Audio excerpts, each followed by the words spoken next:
अस्सलाम वालेकुम मेरी सारी यूट्यूब की फ्रेंड्स को मेरा बहुत बहुत सलाम और सबके लिए बहुत सारी ब्लेसिंग्स और सबके लिए बहुत सारी दुआएं मेरी तरफ से। और आप लोग बताएं आप लोग कैसे हैं, सबके घरों में सब कुछ ठीक ठाक है।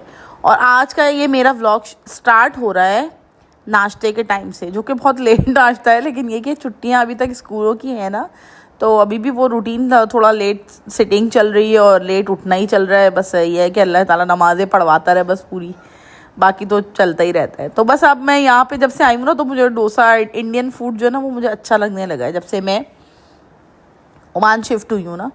पाकिस्तान में तो इतना पता ही आपको है, लेकिन इतना वो नहीं है कि जैसे बहुत ज़्यादा यहाँ पे ये है कि बहुत ज़्यादा इंस्टेंट डोसे बैटर, ये वो इडली बैटर, बहुत चीज़ें मिल जाती हैं।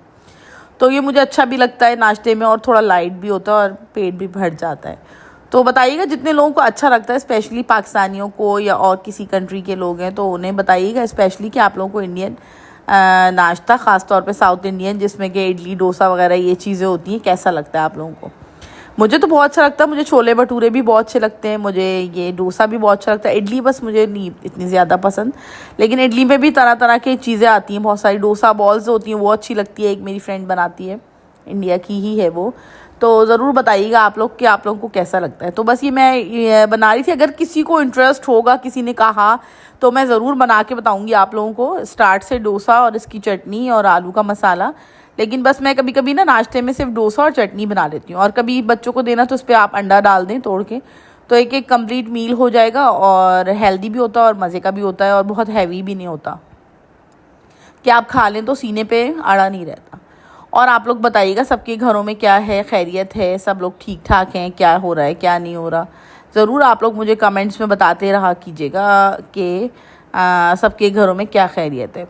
और हमारे यहाँ भी वही कह रही हूँ ना, अलग अलग तरह की वो चॉइसेस हैं बच्चों की। अब मैं और ज़ैनब हरीर हम लोग तो खा लेते हैं खुशी खुशी, और बिलाल का ये, बिलाल बिल्कुल नहीं हाथ लगाता। और हुनैन का ये कि हुनैन भी चख तो लेता है, लेकिन बस ज़्यादा शौक से नहीं खाता। इसका तरीका यही होता है, बस जब पैन थोड़ा ज़्यादा हॉट होने लगे, हल्का सा इस पर पानी स्प्रेड करके और उसको साफ़ कर लें टिश्यू से, और फिर डोसा उतारेंगी ना तो बहुत अच्छा बन जाता है डोसा। तो और ये देखिए मैंने इसकी चटनी बनाई है। मैं ज़रूर आप लोगों से रेसिपी शेयर करूँगी, अगर किसी को है ख्वाहिश सीखने की डोसा, तो मैं ज़रूर इसकी रेसिपी आप लोगों से शेयर करूँगी। और अगर नहीं है तो इट्स ओके, कोई मसला नहीं है। लेकिन अगर किसी को ख्वाहिश है डोसा सीखने की तो मुझे ज़रूर कमेंट कीजिएगा, मैं आप लोगों को सिखाऊंगी। बहुत इजी भी होता है, मज़े का भी होता है। और नहीं तो मैं अपनी इंडियन फ्रेंड्स से भी कह सकती हूँ कि वीडियो बना के वो लोग सिखा दें। और बस ये मेरा नाश्ते का टाइम है, लेकिन ये लंच ही टाइम हो रहा है। समझे तो एक तरीके से एक ही होता है हमारे यहाँ, नाश्ता और खाना बस एक ही होता है, चाहे वो चाय पापे का हो या पराठे का हो या फिर ये डोसा हो या फिर ब्रेड हो या जो भी हो, बस एक टाइम खा के फिर हमारा जो है ना डिनर टाइम हो जाता है। बस मैंने बताया ना आप लोगों को, मैं मक्के मदीने के व्लॉग देखती रहती हूँ लोगों के हर वक्त, बस क्योंकि दिल ही नहीं भर रहा जब से वहाँ से आए, बस दिल चाहता है दोबारा वहीं चले जाओ, मदीने चले जाओ। बस जब आता है बंदा होके वहाँ से मक्का मदीना से, तो फिर नेक्स्ट ट्रिप की प्लानिंग करने लगता है। पहले ही पहले बंदा ये सोचता है यार पैसे अरेंज करें फिर जाएंगे, इंशाल्लाह फिर जाएंगे। वो ऐसी जगह है कि दुनिया में आप कई जगह होके आ जाए तो होके आ गए, तो होके आ गए एक दफ़ा, लेकिन ये ऐसी जगह है कि एक दफ़ा बंदा जाए ना तो बस फिर दिल करता है कि यार जाते ही रहें, बार बार जाएं, हर साल में 2 दफ़ा जाएं, ऐसी कैफियत हो जाती है। और बस ये देखिए फिर मेरा शाम का ये टाइम है, और शाम के टाइम में बस मैं जो हूँ, ये चिकन मैंने मंगवा ली थी, और चिकन की मैं बनाऊँगी आज, ग्रिल्ड चिकन बनाऊँगी एयर फ्राई में, और देसी स्टाइल होगी, लेकिन बहुत अच्छी बन के रेडी होती है। ये यहाँ पर चिकन जो है ना बहुत अच्छी क्लीन सी मिल जाती है, बहुत ज़्यादा गंदी चिकन नहीं होती यहाँ पर, क्लीन सी चिकन मिल जाती है। लेकिन फिर भी मैं इसको थोड़ी देर के लिए ना सिंक विंग में डाल के धो देती हूँ अच्छी तरीके से। वैसे खैर मैं बड़े बाउल में ही डालती हूँ, लेकिन आजकल मैं ज़रा क्लीनिंग कर रही हूँ ना किचन की, तो मेरी चीज़ें ज़रा इधर उधर हुई हुई हैं। वरना तो मैं क्या करती हूँ कि ना उसमें ही डालती हूँ, बाउल में डाल के पानी डाल के थोड़ी देर भिगो देती हूँ उसको। लेकिन बस आज का टाइम थोड़ा वैसा हो रहा था, तो इस वजह से बस मैंने डाली नहीं है। लेकिन ये देखिए कितनी क्लीन चिकन है, तो एक इस पे ज़्यादा आपको रगड़ाई मंझाई करना नहीं पड़ती। वरना पाकिस्तान में जब मैं मंगाती थी चिकन, तो वो ज़ाहिर है उस वक्त, लेकिन उसका टेस्ट ज़्यादा अच्छा होता है। ये बात है, फ्रेश जो चिकन होती है ना उसका टेस्ट बहुत अच्छा होता है। ये बिल्कुल फ्रेश नहीं होती है, ये कट के रखी जाती है। मुझे तो लगता है कुछ केमिकल भी लगाते ही होंगे इसके ऊपर, और इसके टेस्ट में बहुत फ़र्क होता है। आप लोगों को शक्ल में भी फ़र्क नज़र आएगा इसकी ना। जो पाकिस्तान में चिकन फ्रेश मिलती है उसका टेस्ट भी अलग होता है, ज़ाहिर बात है उसको धोना भी उसी तरह पड़ता है, क्योंकि नेचुरली वो बिल्कुल उसी वक्त ज़िबा हुई हुई मुर्गी होती है, तो वो ज़ाहिर बात है उसमें टेस्ट में उसके चेंज होता है। लेकिन फिर भी मैं इसको इसी तरह धो लेती हूँ। बस मैंने अच्छा खासा पानी भर के और बस इसको धोती रही थी और बस छान के पानी निकालना बहुत ज़रूरी था। देखिए इसके ऊपर इतनी ज़्यादा वो जो एक बारीक सी लेयर होती है ना चिकन की बोटियों पे होती है, ख़ास तौर पे जो थाई का पीस होता है उसके ऊपर बहुत होती है। लेकिन ये कि इस पर थी नहीं इतनी ज़्यादा। मैंने बताया ना यहाँ पे ये लोग पहले ही ज़िबा कर देते होंगे। कोई स्लॉटर हाउस अलग होते हैं और जहाँ बिकती है वो अलग होते हैं। पैकेटों में पैक हुई भी रखी होती है चिकन। बनिस्बत हमारे यहाँ पाकिस्तान कराची के, तो हमारे यहाँ उसी वक्त काट के उसी वक्त करके देते हैं, तो वो उसका टेस्ट बिल्कुल फ़र्क होता है, इसका टेस्ट बिल्कुल फ़र्क होता है। लेकिन यहाँ पर भी स्लॉटिंग मेरे ख्याल सलाला में शायद होती है। जब हम सलाला गए थे ना, वहाँ बहुत मज़े की चिकन थी, बिल्कुल फ्रेश वही वाला टेस्ट आ रहा था हमारा अपना पाकिस्तान वाला चिकन का ना। तो यहाँ पर ये मुझे लगता है स्लॉटिंग नहीं होती है, पता नहीं होती होगी तो इसी तरह, बस तरीका इनका यही है। तो बस आज मैंने आप लोगों को बताया ना, मैं यूथ क्लब का सुन रही थी, तो मैं काफ़ी चीज़ें सुनती रहती हूँ। आप लोग भी बताइएगा मुझे कि आप लोग किसी ने अगर सुना है यूथ क्लब को ना। तो मैं उसमें सुन रही थी कि वो बस दुआ पे बात हो रही थी ना, तो वो ये कह रहे थे कि दुआ भी बंदा जब करता है जब मतलब ये कि हम लोग बहुत सारी चीज़ों के लिए अल्लाह ताला से मांग रहे होते हैं, दुनियावी चीज़ और ज़ाहिर है आखिरत के लिए भी मांग रहे होते हैं। हर चीज़ के लिए ज़ाहिर है हम लोग दुआ गो रहते हैं अल्लाह ताला से कि या अल्लाह ताला दुआएं कबूल करता है वो बेशक। लेकिन आप लोग यकीन करें मेरे साथ तो ऐसा होता है, आप लोगों के साथ भी अगर ऐसा होता है ना तो ज़रूर मुझसे शेयर कीजिएगा कि मेरी कुछ दुआएं ना रुक जाती हैं। जैसे मैंने किसी चीज़ के लिए दुआ मांगी तो वो रुक गई और उसके बाद अल्लाह पाक उसको इतना सजा के, इतना बना के, इतना बेहतरीन करके मेरे लिए मुझे दे देते कि मैं हैरान हो जाती हूँ कि या अल्लाह ये मैंने कितने दिन पहले आपसे दुआ मांगी थी, उस दुआ को अल्लाह ताला संवार के मुझे देते हैं। तो मुझे बहुत हैरत होती है। तो वो यूथ क्लब वाले वो यही कहते कहेंगे दुआएं जो है ना वो भी जो है ना अल्लाह ताला को पता होता है, पहले ही पता था, यानी कि जिस टाइम दुनिया बनाई थी कि मैं इस बंदे को ये चीज़ दूंगा, फिर ये मुझसे दुआ मांगेगा, फिर मैं इसको ये चीज़ दूंगा।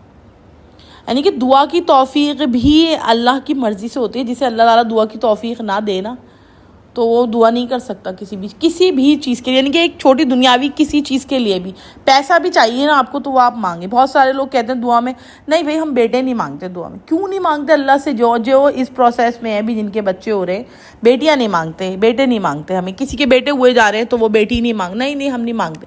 क्यों नहीं मांग रहे यार? अल्लाह से मांगो, उसके ख़जाने लामहदूद हैं। और ये दुआ भी तकदीर का एक हिस्सा होती है कि अल्लाह ताला लिख देता है नसीब में कि ये बंदा, इसको ये चीज़ नहीं मिलेगी और फिर ये दुआ करेगा तो उसको मिलेगी। या फ़र्ज़ किसी की औलाद नहीं तो आप दुआ मांगें, ये ना सोचें कि हम दुआ नहीं मांगेंगे। तो ये देखें, बस मैंने दही के अंदर ये सारी चीज़ें मसाले मिलाए। मैंने इसके अंदर मेरे पास थोड़ा सा रखा हुआ था पैकेट मसाला ना इसका, यही टिक्के का, दही और इसके अंदर क्रीम चीज़, लहसुन अदरक, थोड़ी सी लाल मिर्चें और थोड़ा सा नमक और ये सब मिला के और थोड़ा सा इमली का पेस्ट सब मिला के मैंने मसाला मिलाया। इसके अंदर मैं थोड़ा फूड कलर भी डालूँगी जिससे कि ये एक फूड कलर, इससे अच्छा चिकन का ज़रा कलर आ जाएगा। है तो देसी स्टाइल की, लेकिन मैंने इसमें ऑरिगेनो वगैरह भी ऐड किया। आप लोग भी ऐड कीजिएगा, उससे ज़रा फ्लेवर अच्छा हो जाता है ऑरिगेनो वगैरह से ना।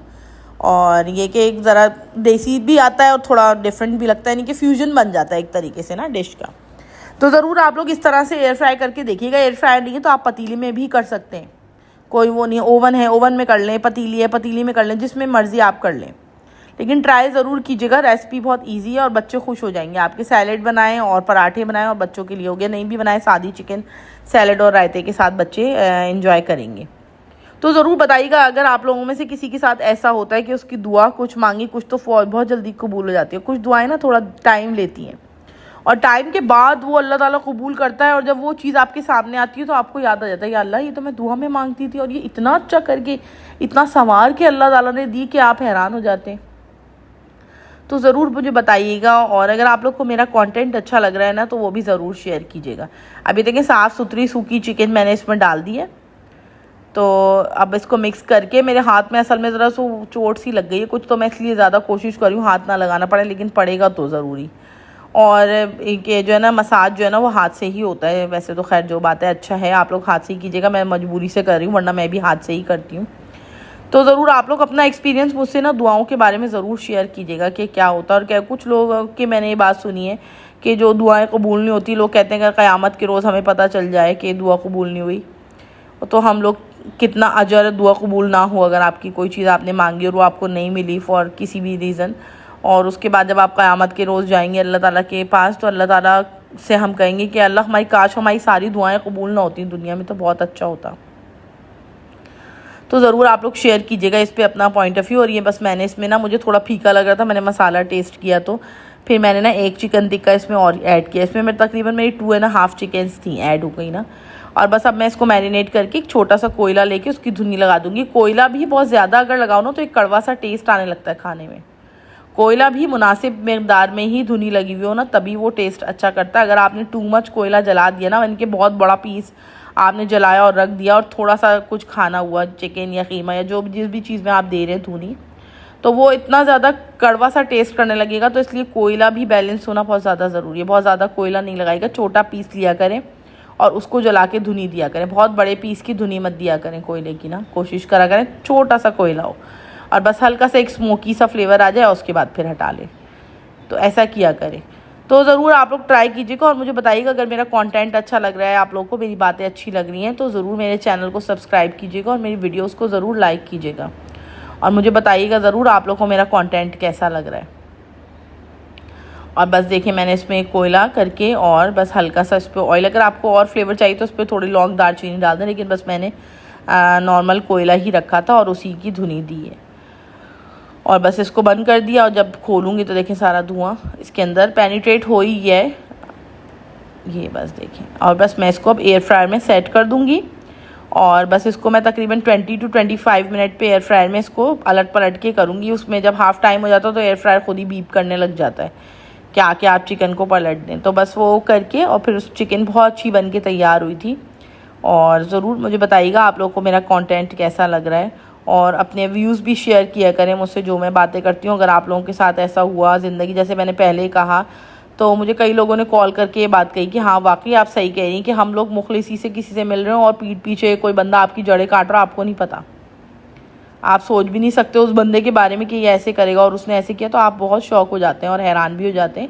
लेकिन यह है कि दुनिया है 10 तरह के लोग हैं, तो हर चीज़ आपको फेस करनी पड़ती है और टाइम टू टाइम आपका एक्सपीरियंस भी होता जाता है, तो पता चल जाता है कि कौन आपके साथ गलत कर सकता है, क्या कर सकता है, कौन कितना नेगेटिव, एक वाइब सी आ जाती है आपको कहीं ना कहीं।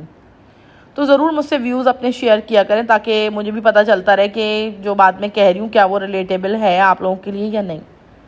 और बस फिर मैंने इसको कर दिया कुक